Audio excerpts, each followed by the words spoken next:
Oh, Dr. Cinema. Obviously, we're talking Infinity War. So before we get into the main topic, a couple things to get out of the way. I will most likely end up bringing up spoilers. So this is your spoiler warning. If I can avoid it, I will, because I want you to experience this movie without any spoilers. But in order for me to do this video properly, I'm probably going to have to end up talking spoilers. So that's your warning. Uh, Another thing to bring up is that while there have been more bad villains than good ones in the MCU, there have been a couple of villains that have ended up being fairly good. Most people talk about Loki, Killmonger's recent addition, and I guess you could lump up the Vulture in there as well. There are a couple of other villains that have a small following, but the main two are usually either Loki or Killmonger.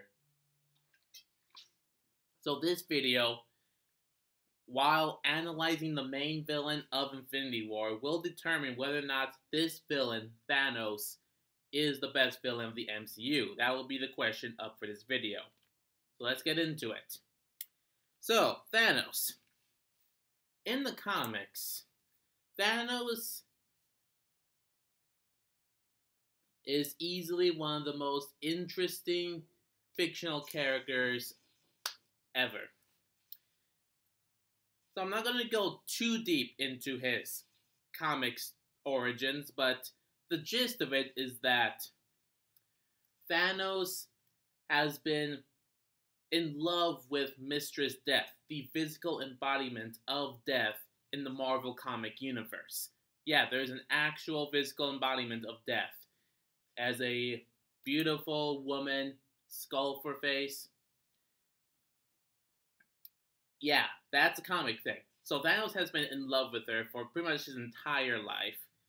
However, Death does not reciprocate this love back. So Thanos believes that in order to win the heart of Death, he has to wipe out half of life in the entire universe by collecting the 6 Infinity Stones with a snap of his fingers. I cannot snap my fingers for the life of me. So it's a lot more complicated than that, obviously, but that's the basic gist of his character. And we'll bring up a couple more things later on in this video. So what is his motivation in the film? Well, his main goal is, again, to wipe out half of all life in the universe by collecting all 6 Infinity Stones. But his motivation is obviously different because there is no Mistress Death. There's a nice little Easter egg nod to Mistress Death, but she's not in the movie universe. His main motivation is, to put it simply, population control. His homeworld of Titan had an overpopulation problem. He presented a solution to wipe out half of everyone randomly. They thought he was a madman, and so they didn't listen to him, and then his entire planet suffered an extinction level event. So now the entire planet is in ruins. So now Thanos has spent his entire life trying to find the Infinity Stone so that he can prevent this same thing from happening on his home world by wiping out half of all life in the entire universe with a literal snap of his fingers.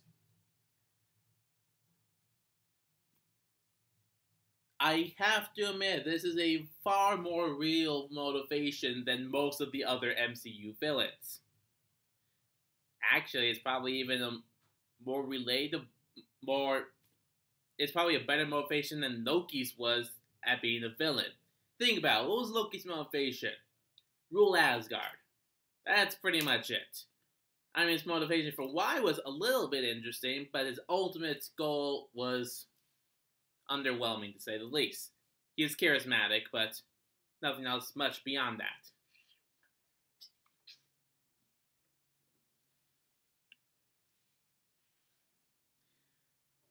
Now, you would think that, while interesting, this wouldn't really make him that complex. However, there are a couple of things from comic Thanos that seem to have made their way over into movie Thanos. In the comics, he has this subconscious feeling that he's unworthy of the Infinity Gauntlet of having ultimate power. So he has a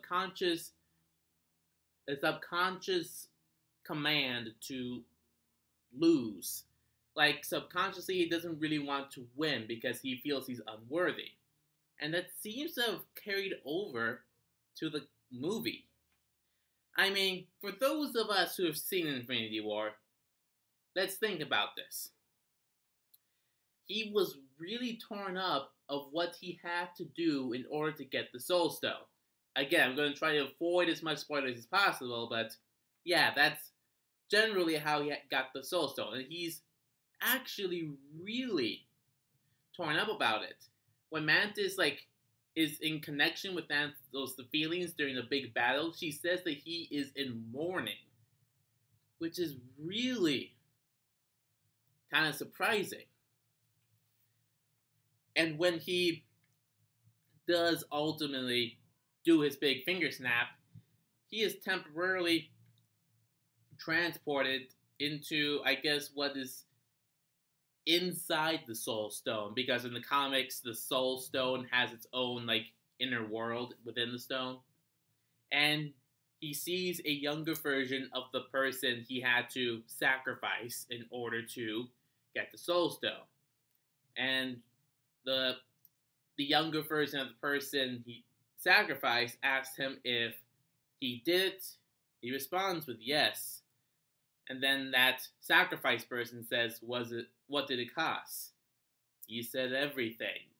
And you can tell by looking at his face in that scene, as well as a couple other scenes, that he realizes that he had to give up everything and had to go through a real emotional arc in order to achieve his goal. I mean, ultimately in the final scene, he does have his smile. But throughout the movie, you see that he kind of has an inner struggle with himself. Ultimately, his goal of wanting to do the finger snap prevails, but this is not a cut and dry villain. He is a philosopher that has a good intentioned goal, but all the wrong methods and going to the extreme in order to actually do it. So this actually does create a parallel with the other good Marvel Universe villain in movies, Killmonger. Killmonger has a goal of wanting all black people to rule the world by using Wakanda's technology, skill set, knowledge, etc. to overthrow all the other corrupt leaders in the world so that black people are on top. That is a very real motivation. While he does obviously go through the wrong methods, you can understand where he's coming from. And there are obviously a large group of people that do actually emotionally connect with Killmonger. Even I have to admit that Killmonger's final scene in Black Panther did kind of hit me a little bit in the heart. But that didn't really happen until the very end of that film. Throughout the majority of Black Panther, while he has an understandable motivation, he's ultimately still a sort of comic book level kind of villain, which works in some parts, but in other parts he comes off kind of comic-y, which works against him a little bit. And not to say Thanos doesn't have his comic-y stuff about him, but